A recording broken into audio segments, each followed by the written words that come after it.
Boys, we are back with the most profitable betting series on YouTube. That is right, the Beast Bet of the Week series has been going crazy.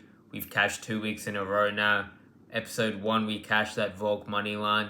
And 2 weeks ago now, we cashed on that Dustin Jacoby money line, as well as all those extra KO bets that I had inside Premium. So we've been cooking, and that's what I said from the get-go, that this series is going to be a chance for you guys to see what happens inside Premium.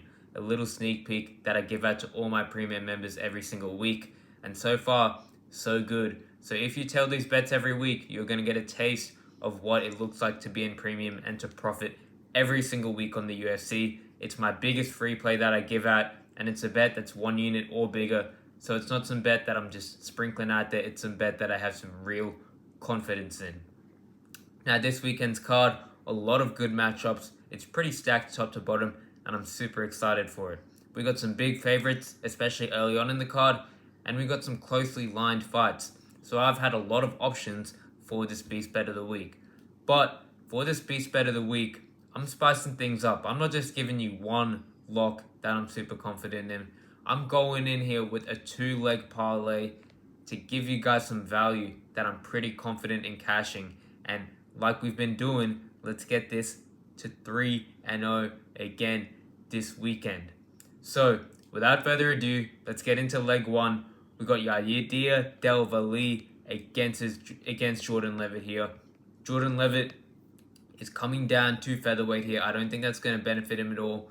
I think that's going to affect his durability. The weight cut is going to be significantly harder than what it was to lightweight. And we've already seen the guy's striking isn't there at all. He's very hesitant on the feet and very scared of getting hit here. And he really is just a true bread and butter jiu-jitsu style grappler. And that style against Yair Delvalle is not going to work here in my opinion. Yair has some very solid wrestling that we've seen in the UFC and throughout his career, so I don't think Jordan Levitt's going to have his way with them on the ground. On the feet, I think Yair is going to have a significant advantage, and if he chooses to strike with him, I think it's very likely he could get a KO.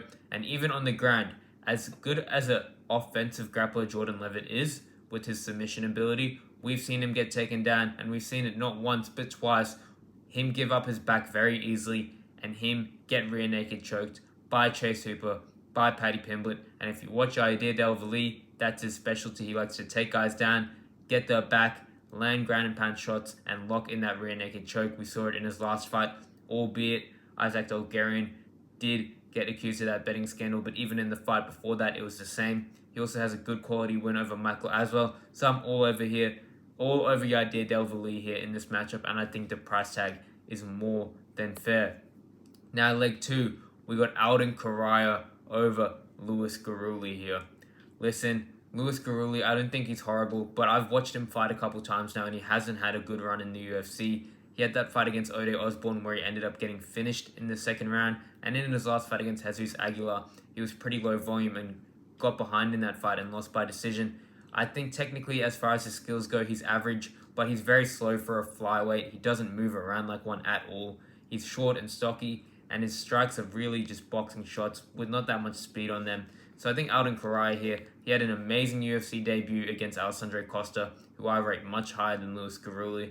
His boxing looked great, his kicking game looked great, his footwork looked really, really good, and a lot of that can be attributed to him being Joshua Van's main training partner out of that gym in Texas. If you see him fight, you can see some similarities in the game, and he's also a pretty solid grappler, which he showed against Costa. He was able to get on top, learn some big ground and pound. I think he has the advantage everywhere in this matchup, and I think he's going to get a TKO.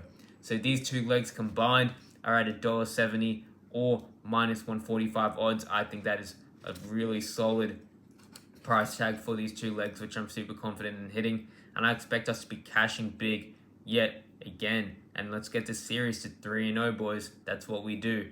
And remember, if you want all of my free bets, which by the way, we're 5-0 on free bets in the last 2 events, then that free Discord is in the description below and in the link in bio. And if you want to just get in on all the action, join Premium. That's where you get all of my bets, all of my exclusive breakdowns, everything to do with my bets. That's where you're going to start cashing big. That's where you're going to get those really high odds plays, and it's where it's really going to start to take off. So if you want to join that, click the premium link in the description or in the link in bio, and I'll see you inside. I can't wait to get this series to 3-0 yet again this week. Let's go.